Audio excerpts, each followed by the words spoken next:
One of U.S. imperialism's premier outlets, Time magazine, the same Time magazine that decided to name Adolf Hitler Man of the Year, the same Time magazine that fabricated photos of concentration camps to accuse Yugoslavia of crimes and justify NATO's intervention, which destroyed a prosperous socialist country, has now decided to set their sights on a rather obscure economist from the 19th century, a man who I actually greatly admire. Henry Charles Carey, an advisor to Abraham Lincoln, a man who Karl Marx said was the only Western economist of any note or value. And they've decided, all of a sudden, through, I'm not sure what their justification is, I guess tariffs bad, right? That all of Trump's economic policy at this point can be blamed on him. So I'd like to take a look at the article and just see, if there's anything that we can learn from it. And then I'm going to teach you a little bit about why they might be attacking somebody like Henry Charles Carey. This part is really great. Much like how Trump has made China a key boogeyman in his trade war, protectionists like Carey linked tariffs to a patriotic, nationalistic disdain for Britain. God forbid, American Anglophobia was palpable years after the American Revolution, swelling during the War of 1812, and aggravated again by the Panic of 1819. America's first major economic crisis. Modern economists attribute the panic to the business cycle and reckless monetary expansionism. But protectionists of the era argued that it was a conspiracy. He was a spreader of those dangerous conspiracy theories. He didn't want you to trust the government and amazing outlets like Time magazine. Let's read on. It was a conspiracy orchestrated by British merchants to dump cheap English wares at American ports, crushing domestic infant industry and impoverishing American workers. And I'm here to tell you, 1776 will commence again. Some argue that Britain waged an economic war of extermination against the U.S. According to protectionists, the conspiracy to restore the U.S. to British colonial dependence combined a commercial and intellectual assault. American protectionists grew suspicious of those spreading free trade propaganda. This included Southerners, who were America's staunchest free trade advocates, lest their cotton trade with Britain be disrupted. The sharpest attacks, however, were leveled against Adam Smith, a Scottish economist who became the perfect straw man for early American protectionists. No, according to this article, if you believe that the British, the well-documented historical fact that the British had a vested interest in keeping the United States under their colonial domination and supported this transatlantic slave trade up until the end of the Civil War, in fact, wanted to intervene and break up the Union blockade of the South during the Civil War, and it got to a point where Russia had to park their navy in New York Harbor to prevent Britain from doing so. If you believe that, if you believe that the British, that they liked slavery, that they didn't just love freedom and free trade, that you're a conspiracy theorist. And it just conveniently leaves out that the South, the people who were the biggest advocates of free trade economics, it just conveniently leaves out that they owned human beings. It just makes it sound like, oh yeah, they just loved freedom so much in the South. They just loved it. They just loved freedom so much that they were ideologically, aligned with Britain because they just loved freedom and free trade. And, they loved freedom so much that they held human beings in chattel slavery, and tortured people. And they had a concentration camp called Angola. Look up Angola, Louisiana, where they tortured people to death. But that's a conspiracy theorist. If you're a conspiracy theorist if you believe that, just like you're a conspiracy theorist if you believe that the FBI would ever do something wrong. Why would they lie and say that that Russia meddled in our elections, despite the fact that there's no evidence of that? Why would they lie about that? You're a conspiracy theorist. It's like you believe that the FBI engaged in MK Ultra and brainwashed American citizens. The FBI murdered Fred Hampton in his bed, or why we have to trust these people because CNN said so. Time magazine told me that you're a conspiracy theorist. If you don't believe American foreign policy orthodoxy. I mean, we have to be good people and listen to the mainstream media because they would never lie or mislead me. So moving on from that article and how ridiculous on the face of it is, I want to talk a little bit about who Henry Charles Carey actually was, and not. I guess according to Time magazine, he was a crazy conspiracy theorist. So who was he actually? Henry Charles Carey was the first economist to be trained in the United States, and because of that, he became a symbol of sovereignty. Because intellectuals are a really important part of soft power. And the United States had an issue with a country where he'd broken away from their colonial domination. Britain was training all of our intellectuals in what was being called at that time political economy, which was an emergent school of thought. People were discovering the rules of capitalism. Um, and it used to be called political economy because it was taken for granted that economics was political and was based on policy. Whereas now it's called economics, and we like to pretend that it's this scientific mojo dojo so we can figure out the best way to manage Wall Street. At that time, it was about policy and what was best for managing the economy. That's why if you read Marx's economic and political manuscripts, he refers to it as political economy. That's what it was called at the time. And at that time, all economists were trained in Britain because you had very important economists come out of that. David Ricardo came out of Britain. Adam Smith came out of Britain. David Hume came out of Britain. And these people were advocates of free trade economics. But an alternative to that had been written. You can study the works of Alexander Hamilton. His report on industrial manufacturing is a very important text. And it was on this basis, on the idea that we would establish a national bank, that Henry Charles Carey got his training. And because of this, he founded what came to be known as the American system of economics. And he became a key advisor, one of the key advisors to Abraham Lincoln. So that's an important historical, underlaying of who he was. But I want to read a little bit from a very, very important pamphlet that he wrote. He wrote this in the 1860s. And it can really help us to get an understanding of what the American system was. Two systems are before the world.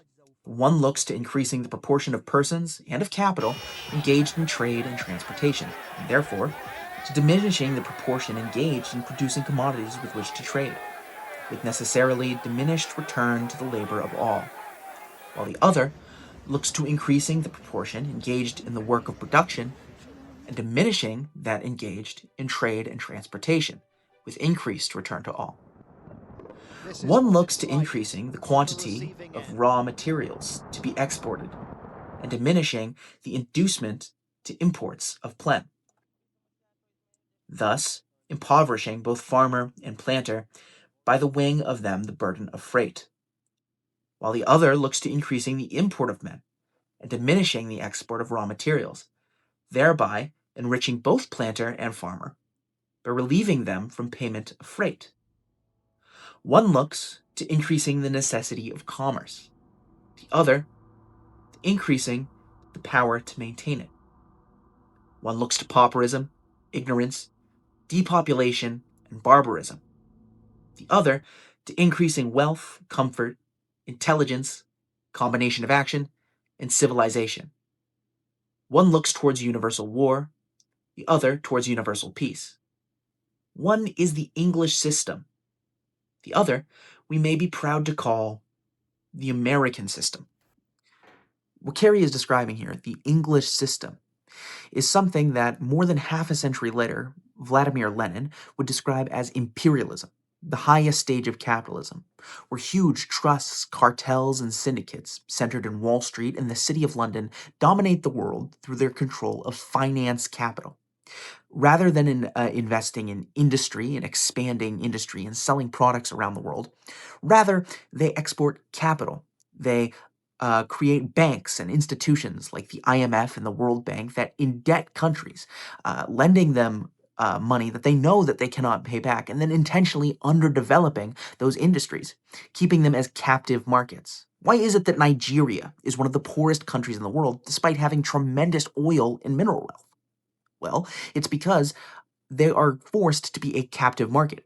They have been given loans by the IMF and other imperialist institutions that are intended to keep them poor, to prevent them from investing in infrastructure, to prevent them from developing their own industries. And so, crude oil that is harvested in Nigeria must be developed in some place like Saudi Arabia and then sold back to them at a profit.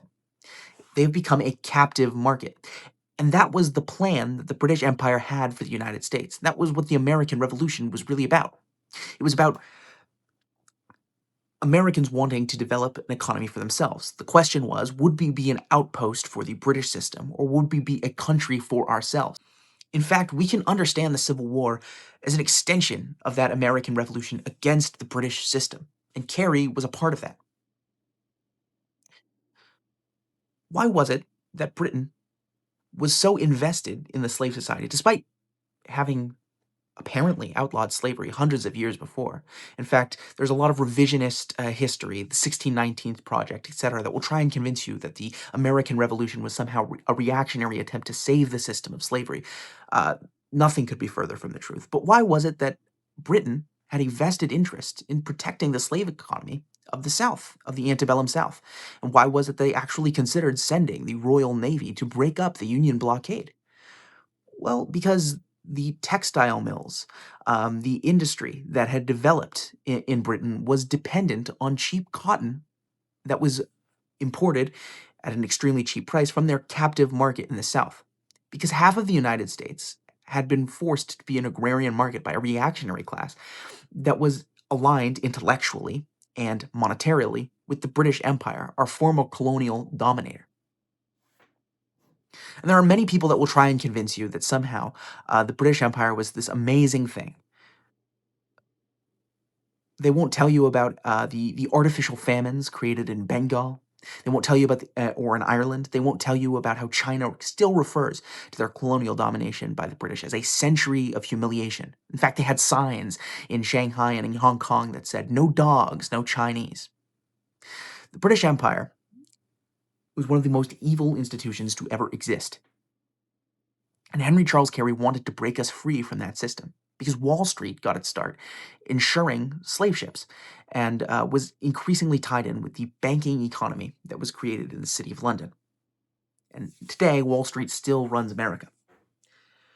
Henry Carey spent his entire political life advocating an independent America and a kind of multipolarity. He wanted us to pivot away from the British economy and grow with the world.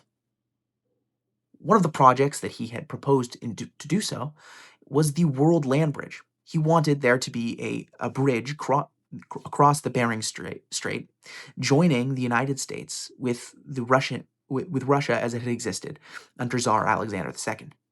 And such project had actually been talked about up until World War I, but was put on hold because of the war.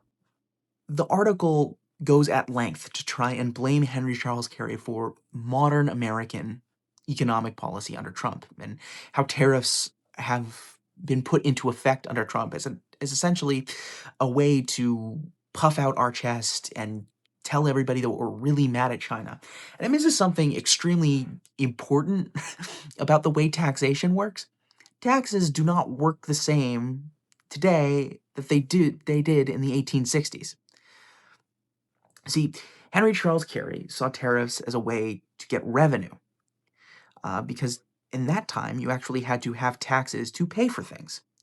So, in his mind, the tariffs would create revenue for the federal government to establish things like a national credit line through a national bank that would lend interest for developmental projects to work on infrastructure. This would employ Americans and create an infusion of capital that would allow for further development of industry. And that this development of industry would allow us to do trade with other countries. And that this trade would bring in more tariffs, etc., fueling a renaissance of American production. That's not how taxes work today. In fact, I remember I used to work a federal job, and I would often hear people complain, well, my taxes pay for this and that. That's a very common talking point. People complain about what their taxes pay for. But the reality of the situation is if you're an American citizen, your taxes don't pay for anything. Your taxes go to pay banks back for debt that the United States owes.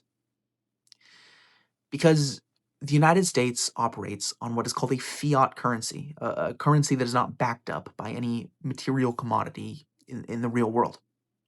We operate on the assumption that we are the world reserve currency because everybody has to buy oil using US dollars. And so, what the U.S. government does through the Federal Reserve is we print money into existence to pay for government expenditures and to allow for the circulation of capital, and then we tax it out of existence. That's why the United States is one of the only countries in the world where, in spite of the fact that if you were to, for example, live in another country, get paid by a company in that country, if you want to maintain your U.S. citizen, you must pay taxes anywhere in the world.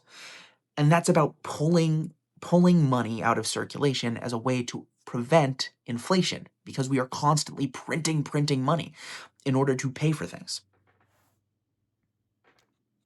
So how can we be expected to make sense of Trump's tariffs in the context of the global economy? Well, anybody who has lived in the United States or even heard about the United States since 2020 will tell you we've been experiencing record inflation. Go and try and buy some food right now. It's like anytime you leave the house, you have to spend $100. And why is that inflation happening? Well, a currency's value is not something that is taken out of the sky. A currency's value is an equation of the amount of that currency in circulation relative to the commodities that it is able to buy. And we talked about earlier about how the United States is an imperialist country, and it's beholden to huge banks, cartels, and syndicates. And these are monopolies. Monopolies have a vested interest in removing competition from the market. It's part of why they intentionally underdevelop countries. One, it allows them to be a captive market that we can sell our goods to, and on the other hand, it prevents them from competing with our own companies. And that's why many of these wars are started to take competitors off the market. And so, with the beginning of Russia's special military operation in 2022, American oil companies saw this as a tremendous opportunity to take ginormous Russian gas companies off the market. And with the imposition of all of these sanctions on Russia, and a massive war happening, this took millions and millions and millions of dollars worth of oil off of the market.